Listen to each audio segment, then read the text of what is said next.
பிரியமானவர்களே, ஆண்டவராக இயேசு கிறிஸ்துவினுடைய நாமத்தினாலே உங்களுக்கு என் அன்பின் வாழ்த்துக்கள்.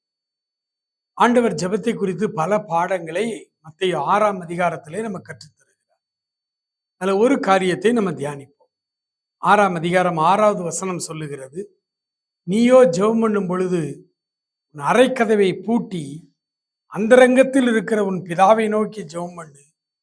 அப்பொழுது அந்தரங்கத்தில் பார்க்கிற உன் பிதா வெளியரங்கமாய் பதில் தருவார்.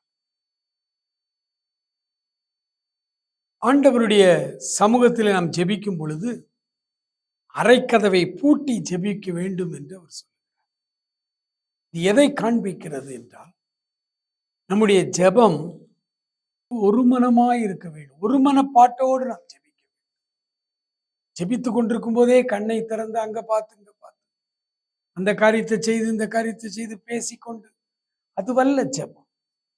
நாம் ஜெபம் பண்ணும் பொழுது நம்முடைய சிந்தனைகளை எல்லாம் சிதறாமல் ஒரே மனமாய் ஒரு மனப்பாட்டோடு நாம் ஜெபிக்க வேண்டும்.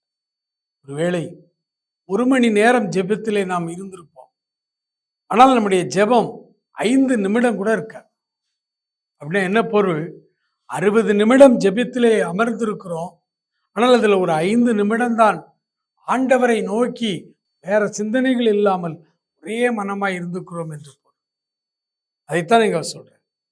ஜெபம் பண்ணும் பொழுது அறைக்கதவை பூட்டி உங்கள் சிந்தனைகளை எல்லாம் நேர்முகம் ஒரே முகமாய் கொண்டு வந்து ஆண்டவரை நோக்கி ஜெபம் பண்ணுங்க. அப்போ அந்தரங்கத்தில் உன்னை பார்க்கிற உன் பிதா வெளியரங்கமாய் பதில் தருவார். ஜெபம் அந்தரங்கமா இருக்கணும், அதற்கான ரிசல்ட் வெளியரங்கமா இருக்கும். ரிசல்ட் தான் மக்களுக்கு தெரியணும்.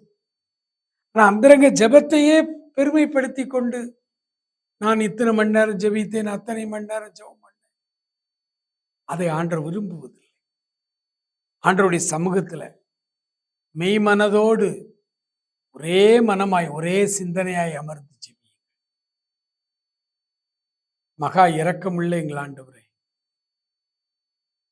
நாங்கள் ஜெபிக்கும் பொழுதெல்லாம் பல சிந்தனைகள் பல நினைவுகள் எங்களை டிஸ்டர்ப் பண்ணுது ஆண்டவரே. நாங்கள் தேவ சமூகத்தில் ஆண்டவரே ஒரே மனமாய் ஜெபிக்க எங்களுக்கு கிருபை தார். பயிற்சியை நாங்கள் எடுக்க எங்களுக்கு உதவி செய்தார். நாள் முதல் காலையிலே அதிகாலையிலே ஆண்டவரே எங்கள் மனதை பூட்டி வெளி நினைவுகள் எதுவும் இல்லாதபடி ஒரே மனமாய் ஜெபிக்க உதவி செய்யும். ஆசீர்வதி. இயேசுவின் நாமத்தில் ஜெபிக்கிறோம் பிதாவே, ஆமென்.